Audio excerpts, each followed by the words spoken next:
Et force est de constater que la métropole du Grand Nancy s'est pleinement agrégée au club des métropoles françaises. Nous sommes 15 actuellement.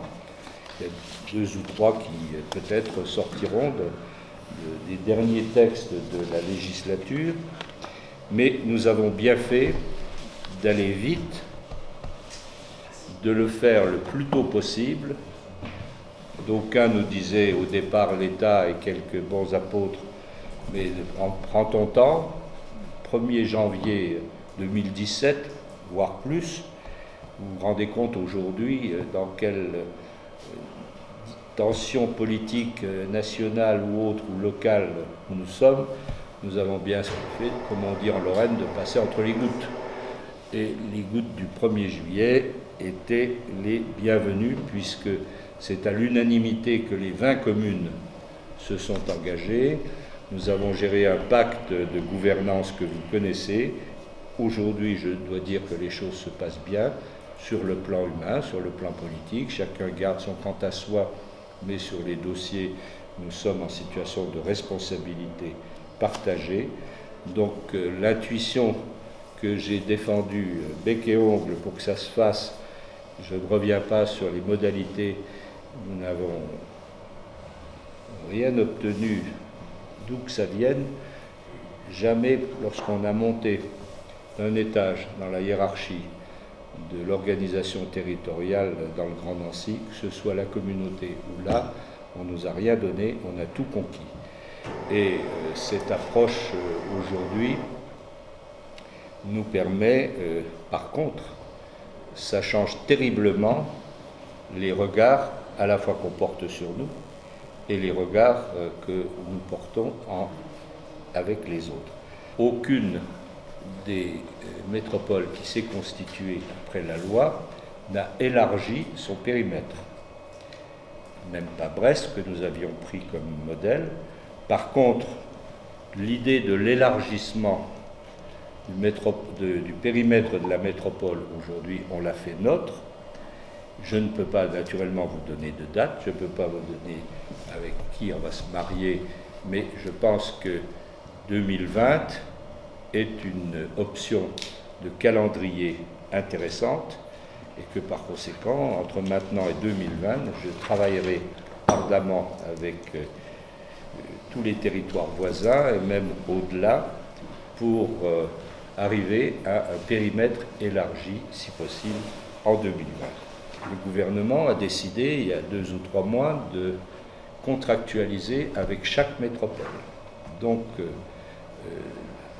ce que l'État appelle le top 15 des métropoles, aujourd'hui, nous amène à la reconnaissance par l'État de moyens financiers supplémentaires à hauteur de près de 6 millions pour l'année 2017, décidé par le Premier ministre et mis en œuvre par les ministres concernés sur des thèmes qui sont des thèmes identifiés pour chaque ministère. Alors, en ce qui nous concerne, la métropole du Grand Nancy a choisi pour thème l'innovation par l'ingénierie systémique, c'est-à-dire la mise en réseau avec un grand nombre de partenaires. Voilà l'évolution des rapports avec l'État. L'État nous confie donc une mission, il renforce notre spécificité et il nous confie une mission pour coopérer dans des conditions égalitaires avec le SCOT et ses dirigeants.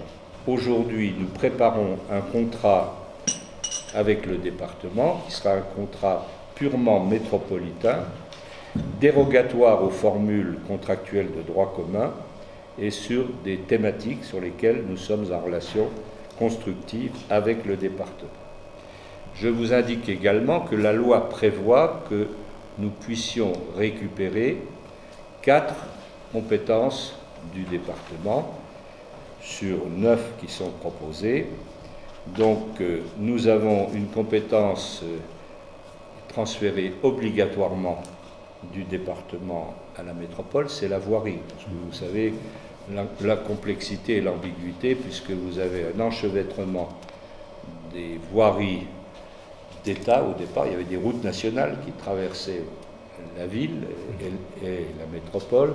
Ensuite, il y a des voies départementales. Donc aujourd'hui, il y aura une unité. La métropole récupère de droit toutes les voies départementales sur son territoire.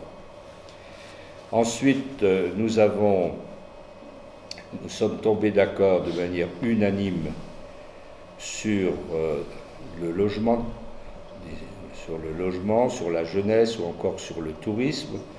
Et dans ce dernier secteur, avec le transfert par ailleurs de l'Office du tourisme de la ville de Nancy à la métropole, nous allons pouvoir ensemble développer une offre touristique, une offre de destination, et je n'exclus pas que nous puissions travailler en liaison avec les Vosges sur ces questions.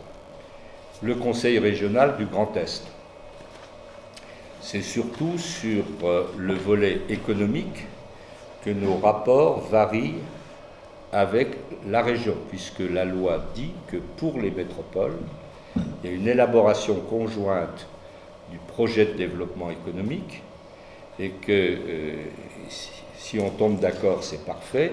Si on ne tombe pas, nous faisons notre projet et nous essayons de l'adapter à celui de la région, mais nous sommes en situation de rapport politique spécifique, les deux métropoles, c'est-à-dire Strasbourg et nous. Donc là aussi, ce sont des évolutions de notre positionnement stratégique dans la grande région qui ne sont pas inintéressantes. Comme nous avons signé avant l'été une importante convention avec la Caisse des dépôts et consignations, cette Caisse des dépôts et consignations nous apporte de l'argent pour financer ce qu'on appelle les AMO, assistance à maîtrise d'ouvrage. Bon, AMO. Nous en avons sur une dizaine de sujets. C'est-à-dire que sur ces sujets et sur d'autres à venir, nous allons chercher les meilleurs experts pour nous aider à identifier, faire du benchmarking national et européen, voire même au-delà. Par exemple, j'en dirai un mot tout à l'heure, sur le technopôle Henri Poincaré. Sur tout ce qui concerne, je vous le donne dans le désordre, la culture scientifique et technique, nous y sommes, ici. Sur un problème important aujourd'hui qui est celui du marketing territorial et du travail sur l'attractivité. Un mot sur les relations internationales, puisque dans le cadre de la métropole, nous avons créé une nouvelle commission, qui est une commission internationale, européenne et transfrontalière, qui est présidée par Madame Magada de la minorité, et nous avons instauré là, nous allons travailler sur... Donc nous avons sur les relations internationales qui existent partout, il y en a au CHU, il y en a à l'université, il y en a dans toutes les communes, etc. Donc quel potentiel on peut tirer? Nous avons lancé une AMO sur l'évolution du parc des expositions. Vous savez que maintenant c'est la société publique locale qui gère à la fois Prouvé, le centre de congrès et le parc des expositions. Vous dire que ça oscille, le parc des expositions, entre un bâtiment des plus modernes du monde et un monument historique, c'est, je ne sais pas où mettre le curseur, donc nous avons besoin de le savoir parce que je ne dirais rien, mais on aurait pu faire. C'est le passé, on prépare l'avenir.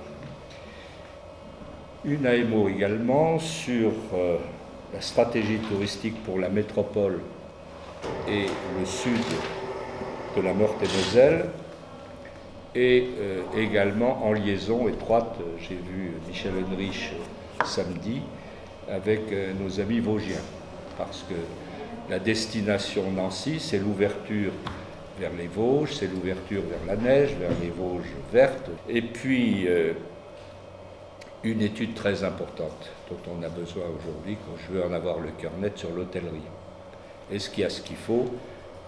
Est-ce que quels sont les produits dont il faudrait, etc. Naturellement, toutes ces études seront conduites avec l'ensemble des partenaires et selon les sujets, avec un apport territorial, sur le tourisme, le département travaillera avec nous, je pense également le sud de la Meurthe-et-Moselle. Et puis nous avons nos affaires en cours sur le Grand Nancy Thermal. Et nous allons créer prochainement au siège de la région Fédération thermale du Grand Est, avec les gens aussi bien de Moselle, du Bas-Rhin, des Vosges, de la Haute-Marne, etc. Et avec le souci d'avoir, et naturellement Nancy, d'avoir un soutien des pouvoirs publics et de la région sur des investissements importants en matière de thermalisme.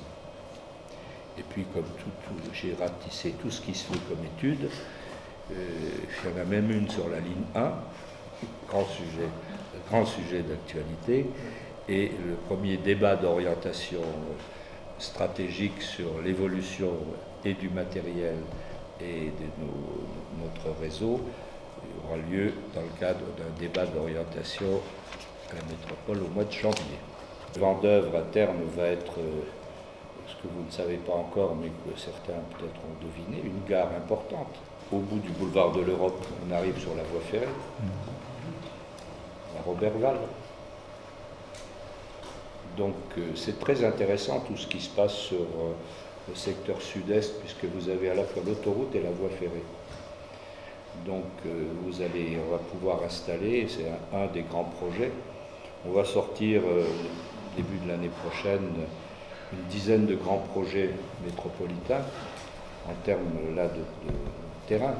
Il y en aura un sur les gares du sud-est, que ce soit Lude, que ce soit Icourt peut-être, que ce soit Houdemont, Vendeuvre,